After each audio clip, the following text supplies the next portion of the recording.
প্রাণ আরএফএল বাংলাদেশের অন্যতম বৃহৎ শিল্পগোষ্ঠী, যার প্রতিষ্ঠাতা ছিলেন নুরুল ইসলাম। তার ছেলে আহসান খান চৌধুরী বর্তমানে অনুসরণ করেছেন বাবার দেখানো পথ।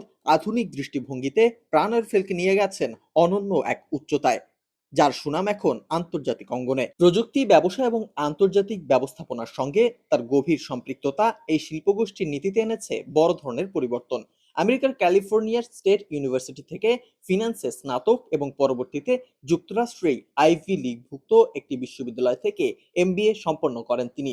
বিদেশি শিক্ষার অভিজ্ঞতা কাজে লাগিয়ে প্রাণ আরএফএলকে যিনি গড়ে তুলেছেন আরো বেশি পেশাদার, টেকসই এবং প্রযুক্তি নির্ভর প্রতিষ্ঠান হিসেবে। আহসান খান চৌধুরীর নেতৃত্বে প্রাণ আরএফএল গ্রুপ এখন শুধু খাদ্যপণ্য ও প্লাস্টিক সামগ্রীতেই সীমাবদ্ধ নয়, বরং রপ্তানি, কৃষি প্রযুক্তি, হেলথ কেয়ার পণ্য, আধুনিক রিটেল চেইন এবং বৈশ্বিক ব্র্যান্ডিং এর মতো খাতে কার্যকর বিস্তৃত হয়েছে। বর্তমানে এই গ্রুপের শতাধিক কারখানায় কাজ করছেন প্রায় 1 লাখ মানুষ। আহসান খান চৌধুরী বিশ্বাস করেন, দেশকে এগিয়ে নিতে হলে দেশীয় পণ্যের উন্নয়ন ও আন্তর্জাতিক বাজারে প্রতিযোগিতা সক্ষমতা তৈরি করতে হবে। তার এই চিন্তাভাবনার ফলেই প্রাণের পণ্য এখন মধ্যপ্রাচ্য, ইউরোপ, আফ্রিকা, আমেরিকা সহ 140টিরও বেশি দেশে রপ্তানি হচ্ছে।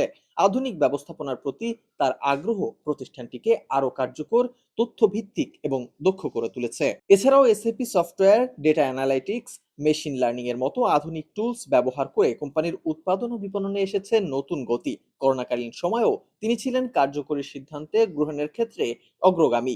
কর্মীদের স্বাস্থ্য সুরক্ষা, সরবরাহ চেইন রক্ষা, স্থানীয় চাহিদা মেটাতে কোম্পানিটি চালু রাখা কঠিন সিদ্ধান্ত নিয়ে দেশ জুড়ে প্রশংসিত হন তিনি।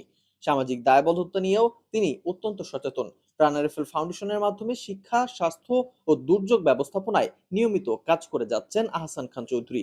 এছাড়া নারী কর্মসংস্থান ও দক্ষতা উন্নয়নেও রয়েছে তার বিশেষ অবদান। আহসান খান চৌধুরী এখন শুধু প্রাণ আরএফএল এর একজন কর্ণধারী নন, তিনি বাংলাদেশের বেসরকারি শিল্প বিপ্লবের একজন অন্যতম পরিচালক। দেশের একজন স্থানীয় উদ্যোক্তা কিভাবে বিশ্ব দরবারে নিজের জায়গা করে নিতে পারে, সেটারই এখন বাস্তব প্রমাণ আহসান খান চৌধুরী।